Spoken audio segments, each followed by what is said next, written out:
Welcome दोस्तों, आइए गौतम बुद्ध की कहानी के बारे में सुनते हैं। गौतम बुद्ध की कहानी। गौतम बुद्ध का जन्म 563 ईसा पूर्व में नेपाल के लुम्बिनी नामक स्थान में हुआ था। उनका असली नाम सिद्धार्थ था और वे शाक्य वंश के राजा शुद्धोधन और रानी माया के पुत्र थे। उनके जन्म के समय एक ज्योतिषी ने भविष्यवाणी की थी कि सिद्धार्थ या तो एक महान राजा बनेंगे या फिर एक महान संत। इस भविष्यवाणी को ध्यान में रखते हुए राजा शुद्धोधन ने सिद्धार्थ को महल के भीतर ही सुख सुविधाओं में पाला ताकि वे कभी भी जीवन के दुखों से रूबरू न हो। सिद्धार्थ का विवाह 16 वर्ष की आयु में यशोधरा नामक राजकुमारी से हुआ और उनके एक पुत्र राहुल का जन्म हुआ। हालांकि महल में रहते हुए भी सिद्धार्थ के मन में जीवन के गहरे प्रश्न उठने लगे थे। एक दिन जब वे महल से बाहर निकले तो उन्होंने 4 दृश्य देखे। एक वृद्ध व्यक्ति, एक बीमार व्यक्ति, एक मृत शरीर और एक सन्यासी। इन दृश्यों ने उनके मन में जीवन की क्षणभंगुरता और दुहक के बारे में गहरे विचार उत्पन्न किए।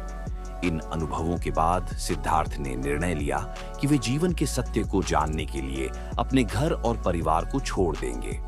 वे 29 वर्ष की आयु में गृह त्याग कर संन्यास के मार्ग पर निकल पड़े। उन्होंने कई वर्षों तक विभिन्न गुरुओं से शिक्षा ली और कठोर तपस्या की, लेकिन उन्हें शांति और सत्य की प्राप्ति नहीं हुई। आखिरकार 35 वर्ष की आयु में वे बोध गया, भारत में एक पीपल के वृक्ष के नीचे ध्यान करते हुए ज्ञान की प्राप्ति कर बुद्ध बने, जिसका अर्थ है जागृत या ज्ञान प्राप्त करने वाला।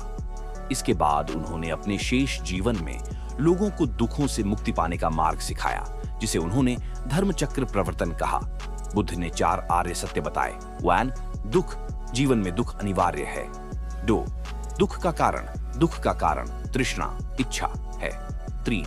दुख का निवारण, तृष्णा का अंत दुख का अंत कर सकता है। 4. अष्टांगिक मार्ग, इस दुख से मुक्ति पाने का मार्ग अष्टांगिक मार्ग है, जिसमें सही दृष्टि, सही संकल्प, सही वाणी, सही कर्म, सही आजीविका, सही प्रयास, सही स्मृति और सही ध्यान शामिल हैं। गौतम बुद्ध ने 80 वर्ष की आयु में कुशीनगर, उत्तर प्रदेश में महापरिनिर्वाण प्राप्त किया। उनके उपदेशों ने बौद्ध धर्म की नींव रखी, जो आज दुनिया के प्रमुख धर्मों में से एक है।